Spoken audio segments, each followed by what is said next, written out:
Olá, eu sou o Maxwell, você está no meu canal e hoje nós vamos concluir o módulo 3 de Filosofia do primeiro ano do ensino médio.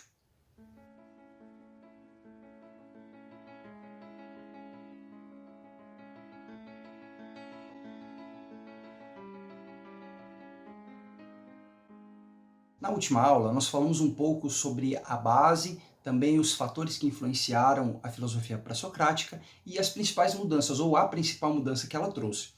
Hoje nós vamos pensar um pouco, e você vai precisar prestar atenção bastante nos quadros que nós vamos apresentar, a respeito dos 8 principais filósofos pré-socráticos.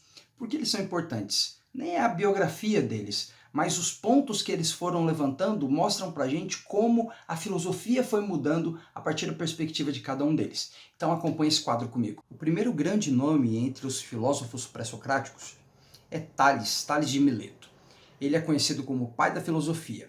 E o que ele trouxe de diferente? A ideia de que havia um elemento central que constituiu a origem do mundo, da vida.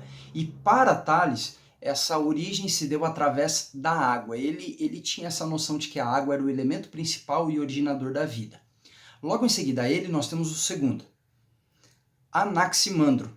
Anaximandro havia sido discípulo de Tales, então as ideias ainda estavam com ele, mas ele avança um pouco mais, acompanha aí. Para Anaximandro, não havia sido a água, mas sim um elemento diferente, e ele chamou esse elemento de o ilimitado. Esse limitado para Anaximandro era pensado em termos dos contrários, quente, frio, seco e úmido, então havia um constante movimento, e esse movimento para Anaximandro traduzia essa ideia do ilimitado. E, portanto, esse movimento acabou gerando a vida e o próprio universo. O terceiro que surge logo após é Anaxímenes. E qual é a grande questão para ele? Ele tentou conciliar as ideias de Tales e de Anaximandro. Então, para ele, o ar era esse elemento substancial. Por quê? Porque todos os outros elementos teriam influência ou seriam influenciados diretamente pela presença ou pela ausência de ar. Então o ar para ele era o equivalente ao elemento ilimitado deixado lá por Anaximandro. Na sequência, nós temos Heráclito. 3 pontos são importantes ao estudarmos sobre Heráclito. Primeiro, para ele, a vida dependia de um constante movimento. E esse constante movimento poderia gerar vida ou desfazer essa vida, ou até mudá-la. Pensando nisso, a gente tem a ideia, por exemplo, de dialética. Por quê? Porque nós temos o conciliatório entre um ponto positivo e um ponto negativo. Então esses pontos são discutidos e são chegados até um denominador comum. E aí nós temos o conceito de dialética.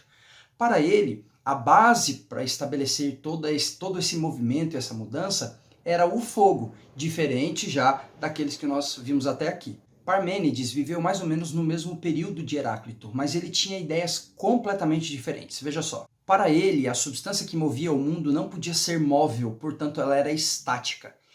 Isso levou Parmênides a negar a existência do tempo e da própria mudança que o tempo traz. E para ele, essa mudança que aparentemente nós vemos não passava de mera aparência, porque dentro da realidade não existe mudança e movimento.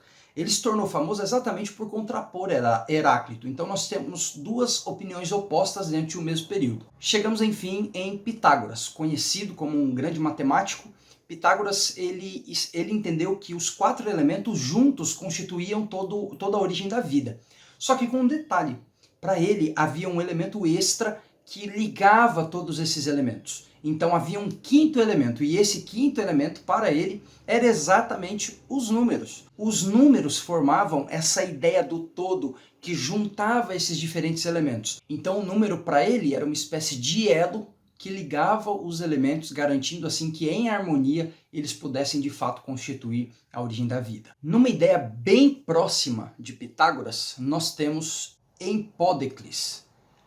Ele também entendia que os 4 elementos eles se uniam, mas para ele o que garantia essa mistura dos 4 elementos, o que ligava esses 4 elementos, não era necessariamente os números, como era para Pitágoras. Para ele o que unia todos esses elementos era o amor, e também o seu opositor, que seria a ausência de amor, que é o ódio. Então para ele os elementos eles eram guiados por suas emoções a partir do amor. E isso gerou a vida, isso formou a base da existência. O último filósofo da nossa lista é Demócrito. E qual foi a grande contribuição dele? Para ele, esse elemento básico que unia todos os outros 4 elementos era o átomo. E isso é extremamente interessante, porque a gente está falando de muito tempo antes de Cristo, de séculos antes de Cristo. Então, mesmo séculos antes de Cristo, já havia uma noção, principalmente para Demócrito, que havia um elemento indivisível que instituía a base e o elo de ligação entre todos os elementos. E é dentro dessa noção, olhem no quadro aí, que ele vai mostrar que o acaso e a necessidade faziam com que esses átomos fossem unidos. Por conta dessa noção, ele também entendia que o universo ele era infinito, porque esses átomos eles estavam em constante movimento, garantindo proximidade e distanciamento, e por isso esse universo ele seria infinito, porque a gente teria infinitas possibilidades de união desses átomos. Eu quero fechar esse conteúdo trazendo para você algo bem interessante. As ideias desses homens avançaram ao longo do tempo. Só que um dia, diz o livro de Atos, Paulo, o apóstolo Paulo, chegou na cidade de Atenas e começou a observar o quão forte era a presença da religião no meio daquelas pessoas. E ele tentou usar aquilo que ele sabia sobre os gregos para tentar atraí-los para o cristianismo.